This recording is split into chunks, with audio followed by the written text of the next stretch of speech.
Kapag nilagang baboy ang pinag-uusapan, tsak na taob yung kaldero at mga pinggan. Sa mahal ng baboy ngayon, tsak na mapapakamot ka talaga sa ulo bago ka makabili nito, lalo na sa mga kagaya nating tight ang budget. Parang alam din yata ng mga manok at nakikisabay nga dito sa aking voiceover. Kung interesado ka nga dito sa aking video na ito, please keep on watching. Sa mga sandaling ito ay meron ngang bisita itong aking yubo at nagdala nga sila ng lutuing ulam. And of course, sino ba naman ang magluluto kung hindi ako lamang? At grinab ko na nga rin itong opportunity para magkaroon ako ng mini vlog. Ayun na nga, nang mainit na nga itong ating mantika ay naglagay na nga pala ako dito ng bawang, sibuyas at saka luya. At nang mag golden brown ay nilagay ko na nga itong karning baboy. Naglagay na nga rin ako nitong mga pampalasang sangkap kagaya ng asin at paminta. At pagkatapos, syempre hinalo-halo ko na nga muna ito riyan. Paborito ko pa naman itong nilagang baboy, kaya naman for the go. Tinakpan ko na nga muna ito diyan para ma-absorb ng ating karne yung mga pampalasang sangkap. After ilang minutes ay hinalo-halo ko na nga muna ito para hindi masunog ang ilalim. Magugulay nga lang sana ako sa mga sandaling ito kaso biglang may dumating na bisita si Yubo at ayun nga may dalang ulamin. Dinamihan ko nga dito yung paglalagay ng sabaw kasi nga sabaw is life. Kasi nga naman, sino ba naman ang tatanggi sa sabaw ng nilagang baboy?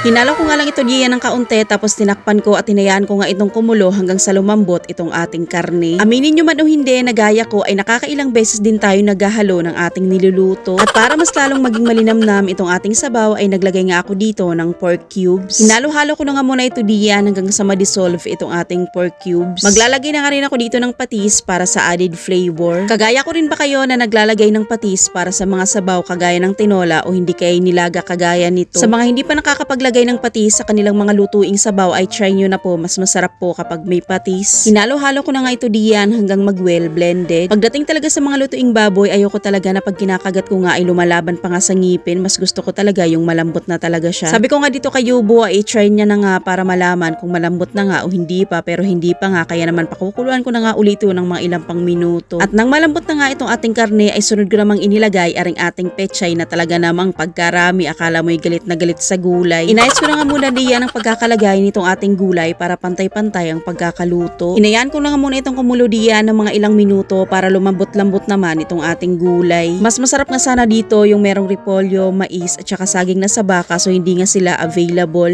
Kaya naman dito nga muna tayo sa pechay ni Betchay. And voila, luto na nga itong ating pork nilaga. February 19 pa nga itong video ko na ito at ngayon ko pa nga lang na i-upload. O diba ay talaga namang pagkatagal lang nakatingga din sa aking gallery. Pagkaluto ay nilipat na nga agad ni Yubo sa isang lagayan at nagugutom na nga raw ang mga visitors. Sabi pa nga dito ni Yubo ay kumuha nga daw ako ng mga ilang gayat para meron daw akong pang-ulam ng pangtanghalian. Abay syempre, sino baga naman ako para tumanggi ng ganitong klase ng ulam ay talaga namang paldo. Yung tipong nakalibre ka na nga ng ulam tapos nabusog ka pa. At tamang-tama dahil paborito ko nga yung ulam na pechay ay talaga namang for the go. Kain po tayo mga chinggu.